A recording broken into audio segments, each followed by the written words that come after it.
हाँ,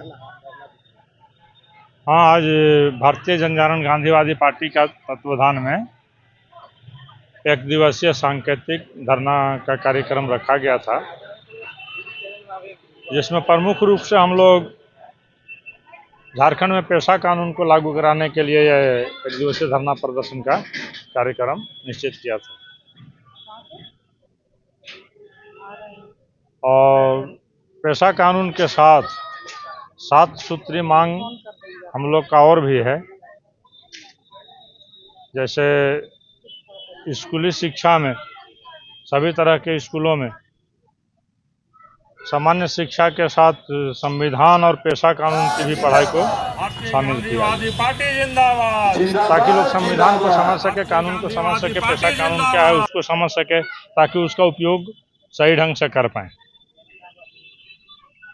10 राज्यों के लिए पेशा कानून बना था, बहुत सारे राज्यों में पेशा कानून लागू हो गया, लेकिन दुर्भाग्य है कि हमारे झारखंड के मुख्यमंत्री,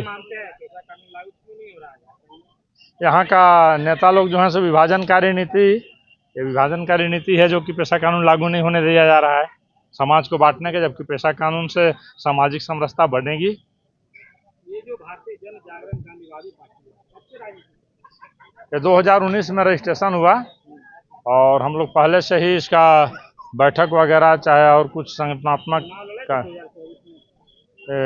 हाँ 4-5 सीट में हम लोग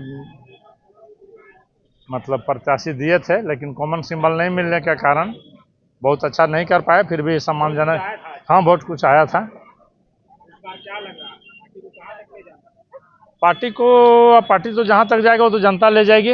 हम लोग को तो बस ये है कि जो झारखंड का सर्वांगीण विकास हो, वैसे मुद्दों के साथ में सरकार के साथ टॉक करें और सरकार से उसको लागू कराना, और सरकार अगर लागू नहीं करती है तो अगर हमारी पार्टी आएगी तो निश्चित रूप से उसको लागू करेगी। चुनाव होने वाले हैं, हाल फिलहाल पार्टी तैयारी कर रही है। बिल्कुल पार्टी तैयारी कर रही है और हम सारे नगर निगम चुनाव में पार्टिसिपेट करेंगे और प्रत्याशी देंगे, मेयर का प्रत्याशी देंगे। रामस्वरूप नंद तिवारी, केंद्रीय महासचिव, भारतीय जनजागरण गांधीवादी पार्टी। को लेकर आज का जो धरना कार्यक्रम है, इसमें 7 मुद्दा हम लोग पास है, एजेंडा हम लोग के पास है, जिसमें से मुख्य है पेशा कानून। पेशा कानून झारखंड में लागू होना चाहिए, क्योंकि ये 1996 में बना हुआ है और लोकसभा और राष्ट्रपति से पास होने के बाद 10 राज्यों के लिए लागू हुआ था। और भी देख लीजिए कि 10 राज्यों में से गुजरात, जहां आदिवासी मुख्यमंत्री नहीं है, महाराष्ट्र, जहां पर आदिवासी मुख्यमंत्री नहीं है, छत्तीसगढ़, मध्य प्रदेश, जहां पर आदिवासी मुख्यमंत्री नहीं है। और दुर्भाग्य हम लोग का है कि झारखंड में जो झारखंड राज्य अलग करने के लिए आंदोलन किए थे दिवंगत शिबू सोरेन जी, उनका पुत्र माननीय हेमंत सोरेन जी मुख्यमंत्री हैं और आदिवासी समाज से आते हैं, झारखंड के लड़े थे। इसके बावजूद पेशा कानून लागू नहीं कर पा रहे हैं। इसमें साफ जाहिर होता है कि कहीं न कहीं मन में इनका खोट है और ये सिर्फ गुमराह करते हैं आदिवासियों को। भाई हम आदिवासी का नेता है, इसे हम लोग उजागर करने का काम करेंगे। और जब तक पेशा कानून लागू नहीं होता है, प्रखंड से लेकर जिला, जिला से लेकर प्रदेश तक अपना आंदोलन हम लोग जारी रखेंगे। क्या है पेशा कानून, थोड़ा बताइए जनता को। पेशा कानून है कि जो पहले की सभ्यता थी, पढ़ा सभ्यता थी, गांव में लोग बैठते थे, अपनी योजनाएं बनाते थे, जो भी समस्या होती थी उस समस्या का समाधान वहाँ करते थे। और जो खनिज संपदा है उस पर सीधा सीधा सरकार का हस्तक्षेप नहीं होता है।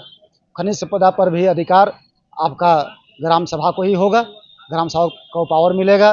तो जब बालू का भी टेंडर होता है, टेंडर रुकेगा, जो खनिज संपदा है उसे बाहर नहीं ले जा पाएंगे। दूसरी चीज़ है कि जो बाहर से आकर के पूंजीपतियों को जो दे देते हैं जमीन अधिग्रहण करने के लिए, उसे भी ग्राम सभा से अनुमति लेकर के ही काम करना होगा, अन्यथा वो नहीं कर पाएंगे। ये बात को भली भांति समझ रहे हैं। इसके लिए ये लोग पेशा कानून लागू नहीं होना देना चाहते हैं कि भाई अगर लागू नहीं होगा तो ही हम लोग कुछ कर पाएंगे। यानी कहीं न कहीं मन में इनका छल है और समाज को गुमराह करते हुए सिर्फ अपना पॉकेट भरने का काम कर रहे हैं। अभी आगे क्या करेंगे? हम लोग आगे प्रदर्शन के बाद 30 दिन का अल्टीमेटम दे रहे हैं सरकार को कि अगर ये लागू नहीं करते हैं तो हम लोग क्रमबद्ध तरीके से या फिर पूरे प्रदेश में एक साथ आंदोलन करेंगे। और इसके लिए रथ यात्रा का भी हम लोग सोचे हैं कि या फिर पैदल यात्रा जो भी करना होगा हम लोग पार्टी तय करेगी। और जो जनता जिस पर राजी होगा हम लोग उस पर आंदोलन करने का काम करेंगे। मदन महतो, राष्ट्रीय अध्यक्ष, भारतीय जन जागरण गांधीवादी पार्टी।